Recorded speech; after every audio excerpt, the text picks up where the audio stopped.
Hello. I am so curious. What would it be like to totally eliminate permanent last email from your vocabulary? Well, if that is something that you would like to get rid of, you are in the right space, my friend, because you are with Kelly Hearn on the channel for Transitional Leadership, where we help individuals and businesses implement leadership and career skill development to foster an even greater impact. And today we are talking all about communication and specifically how you can stop reiterating the same thing after the same thing after the same thing in your emails. Because I don't know about you, but I got so tired of just pointing out continuously to people that I had already said the same thing. It was wasting my time, it was wasting their time, and honestly, we weren't getting any action out of it. So, to illustrate this for you, I want to tell two very specific stories. I choose these two stories because they highlight the two different ways that people tend to communicate. And we're going to talk about email a lot today, but I am specifically saying communicate because it could be how you're communicating in an email, over the phone, on Zoom, or to a giant audience in person. Now, people tend to communicate either too harshly, too directly. They get right to the point, they tell you what they want, and move on with their day. That can be one end of the spectrum, right? The other end of the spectrum is so kind, so relational, so focused on rapport that you're not even 100% sure what it was that they wanted you to do. Many of us just swing back and forth between these two. We might have a dominant side. We might be more likely to be direct, but then we overcompensate by being super sweet.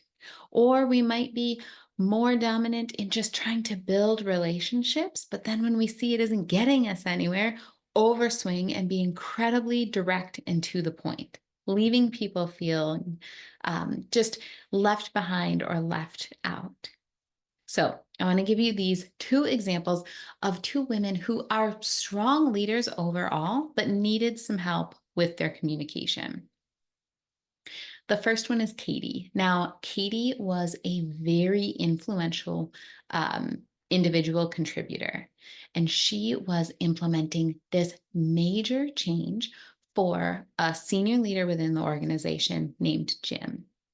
And bless her heart, Katie was doing so much work. She was doing so much work for him and getting everything very near the finish line. But before she could roll it out, because the status of her position didn't really give her the clout to be able to tell all the other leaders in that organization what to do, she needed Jim's sign off, blessing, and sometimes to send out or initiate the conversation on his own.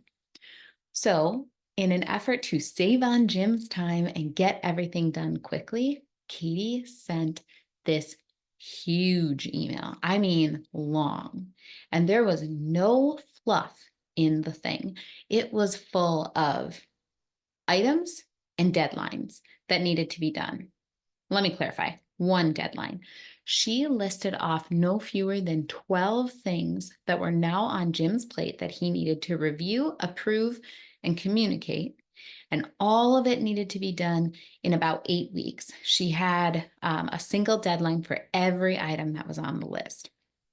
She was thinking that this would give him so much clarity on what needed to be done that he would be able to just take the ball and run with it, and she wouldn't have to bother him with meetings or conversations or follow up.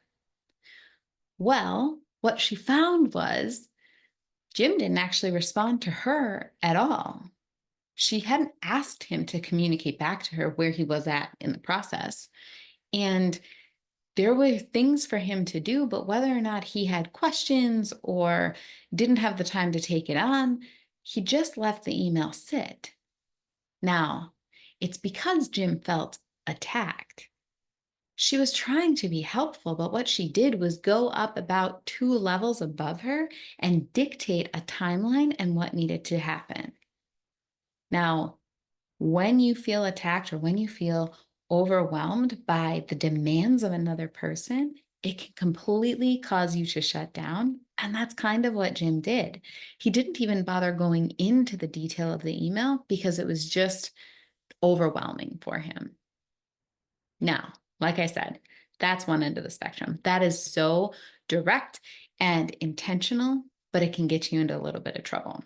And I can just feel some of you folks who are on sort of the softer side will say, well, of course, no one wants to get that email just demanding that you get all of the work done. You have to build some relationship. You have to start with why things need to happen. And I would say that you're right. You do need to build some sort of relationship, and you always want to start with why.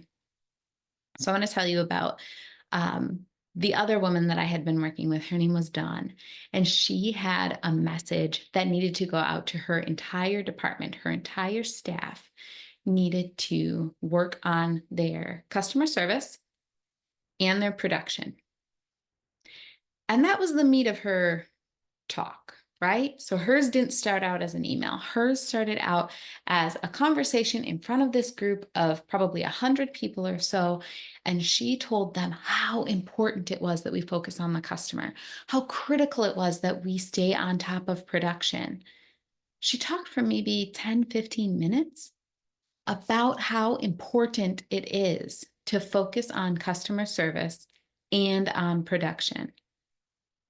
And it left the people in the audience thinking, okay, I'm with you, but how? What do you want me to do? Are you complimenting me for staying on top of it? Are you saying that I failed already? Do you know that we're doing it now, but it's going to get tough? And so we have to keep it in front of my, what do you want me to do? Nobody knew because she didn't ask them to do anything. She just talked at length about the importance and the emphasis that people needed to put on these two things. Now, I think it's pretty clear how that one can end up in inaction because no one even knows what action they're supposed to take walking away from that. But both of them did. Katie was on one side being incredibly direct, Dawn was on the other side being incredibly kind and soft. But both had the same result. Both had people who did absolutely nothing following the communication. So what did they do? Both of them had to follow up, right? Katie ended up following up almost once a week to say, Jim, where are you? Jim, do you need any assistance? Jim, do you have any feedback? Jim, per my last email, we have more questions. Jim, we need to keep on this timeline. All the follow-ups, all of the wasted time, all of the cluttered email box, and still she wasn't getting any action. Dawn on the same side or on the opposite side of things, right? But same result. Per our conversation, please put your focus on customer service and production. Great. How? Per our conversation, production is really important and we need to make sure that we, keep it at 100%. Great. Are we there currently or are we trying to get to 100%? What if that sounds impossible? What if I'm at 50%? How do I even do that? But those constant emails just kept coming to follow up on direction that wasn't being taken in the first place. So totally different ends of the spectrum, but same result. No one was doing anything and no one felt good about it. Both situations had them sending follow-ups and per my last email type messages. Now, no one was reading what they had to say because they didn't feel good about it afterwards. In Jim's case, he kind of felt beat down. So he fought back. He just didn't take action as almost an intentional obstacle to the way Katie was treating him and the level of respect that she seemed to be missing in that situation. And the other side, they were so confused about what they were meaning to be doing that they ended up just ignoring all of it. But what if your pendulum didn't have to swing so far? What if it could just stay in the sweet spot, right? Because, like we started out in the beginning, you don't want to say, well, I was so direct. Now I need to focus on building relationships. So I'm going to come over here and not give any clarity. Or the opposite, I've always built such great relationships. I'm going to just be super direct now and change from there. Your communication can be something that people look forward to getting. Jim could have been excited to get his next steps from Katie. It can be crystal clear in your expectations. There could have been one meeting with maybe one follow-up email just to memorialize it in writing from Dawn that gave clear expectations to the full group that they could then take action on. And your communication can make people feel valued and safe. Katie could have made Jim feel so respected and so important in the process that he was eager to take that next step. And Dawn could have made her people feel so safe and secure in the work that they were doing already that they wanted to raise the bar and do more. And you would stop wasting your energy bouncing back and forth and start putting it into the action that you actually wanted to take. Now, one thing I said earlier was about starting with why, and Simon Sinek does always say to start with why. He's got a whole book that's titled Start with Why. But I'll take you one step further on that because it's not just starting with why, it's starting with a why that matters to them. Jim didn't need to know why Katie wanted everything approved. He needed to know why approving things would help him get better results from his team and maintain his perfect compliance rating. The department that Dawn was leading, they didn't need to know why Dawn was so concerned with service, but why providing upfront details would save them time and interruptions later on in the process. Do you hear the difference there?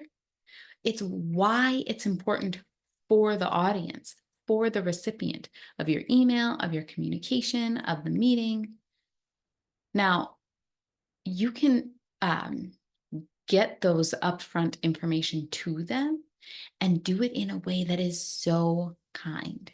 You can be direct and persuasive and also give them the, the compliments and the support that they need.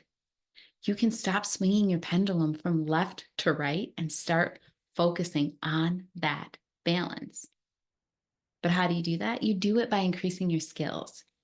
You learn what beliefs those people have that are critical to the why that they need to achieve. And then you learn how to apply it. It's not just about starting with a general why that would encompass everything, right? Because why the company wants customer service is very different from why the person who's providing the service actually would benefit from giving really great customer service. And when you can communicate to that person, when you can tell Susie why it's important for her to do her job one level up, that is when you get her buy-in. That is when she feels it is so necessary to take that next step that she does so willingly and usually without even any more follow-ups from you. No more per my last email, Susie. You need to take this next step. You can provide that direct and clear communication that balances what you need to happen with why they want to do it. If this sounds like something that you want to learn, I really can't encourage you enough to go check out the Ripple Effect workshop. In that workshop, we are going to do some group coaching around issues that are specific to you, that you actually need to apply these skills to. You will learn how to understand people's beliefs and the organization's beliefs so that you're able to connect the two of them. You'll learn the communication framework so that you can build that connection and do it on every single type of communication you have.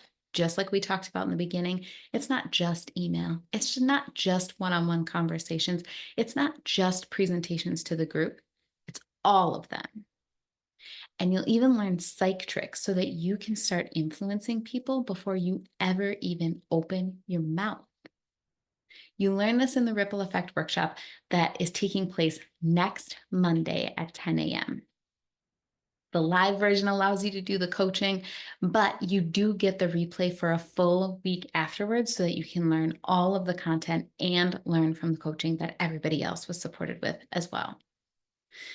All right. I hope that you learned something from this video, even if you don't go check out the Ripple Effect workshop.